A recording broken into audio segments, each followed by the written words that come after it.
This morning we are doing some snow displacement. It's not really snow removal because it doesn't get removed, it just kind of just puts it into the bank. So we just move it around. We started trying to blow the snow blower, but I might have broken it, so me and my buddies are trying to fix it and get it running.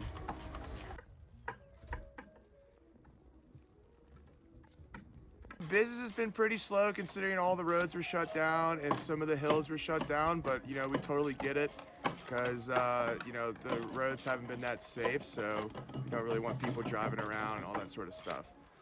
But some trickle of people coming in trying to get some snowshoes for the backyard and cross-country skis and stuff like that.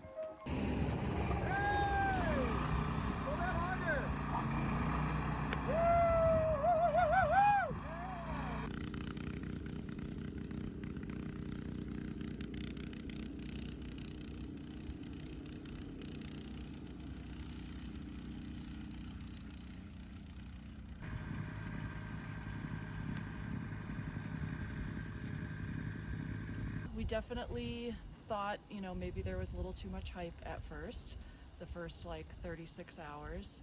And then Friday night we came downtown.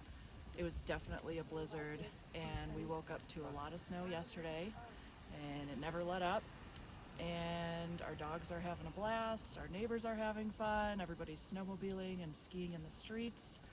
And yeah, now our backyard, we're still maybe 5 or 6 feet below where we were last year as far as snowbanks go.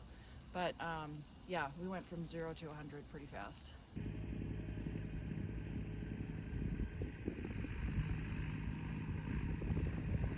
We are open because we're just a part of the community, so we tend to help out people. So we have like the PUD has come in today, we've had plow drivers come in, and we're just really part of that community and people who don't have internet. Like today we have quite a few guests who don't have internet.